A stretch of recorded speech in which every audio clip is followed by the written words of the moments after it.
আরো খবর জানবো। এই মুহূর্তে ফেনী থেকে রয়েছেন সহকর্মী সমীর উদ্দিন। সমীর, ফেনীর ঠিক কোন কোন এলাকা এখন প্লাবিত রয়েছে, আর বিভিন্ন সময় আমরা দেখি যে ফেনীর বিভিন্ন নদীর বেড়িবাঁধ ভেঙে যায়, এবার কি পরিস্থিতি?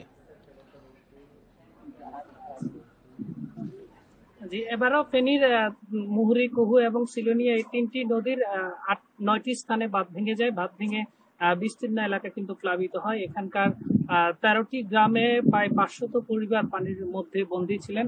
আর এই মুহূর্তে কিন্তু আজকে সকাল থেকে পানি নামতে শুরু করেছে। আমি যেখানে দাঁড়িয়ে আছি এটি হচ্ছে ফুলগাজী উপজেলার সদর উপজেলা, সদর ইউনিয়ন সদর ইউনিয়ন ফুলগাজীর সেখানকার যে দৌলতপুর, যেখানে ভাঙন শুরু হয়েছিল, সেখানটা দাঁড়িয়ে আছি।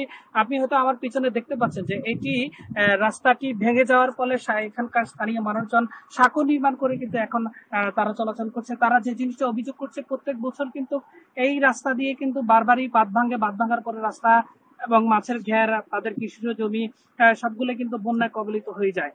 যার প্রেক্ষিতে তারা আসলে সবসময় একটা ক্ষতির সম্মুখীন হয়ে থাকেন।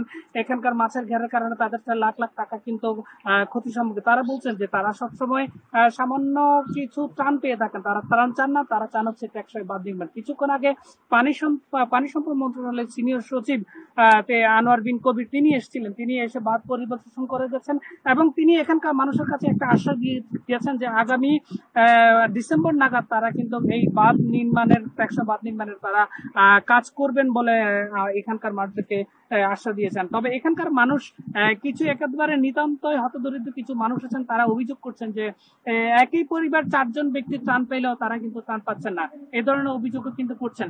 আর এখানকার যে ফসলি জমি, যে প্রায় 39 হেক্টর জমি এখানে ক্ষতিগ্রস্ত হয়েছিল। এটাই ছিল আমার কাছে ফেনীর ফুলগাজীতে বাঁধ ভেঙে বন্যা নিয়ন্ত্রণের সর্বশেষ এই পরিস্থিতি। বন্যা পরিস্থিতির খবরাখবর জানছিলাম আমরা। এদিকে বন্যায় সুনামগঞ্জে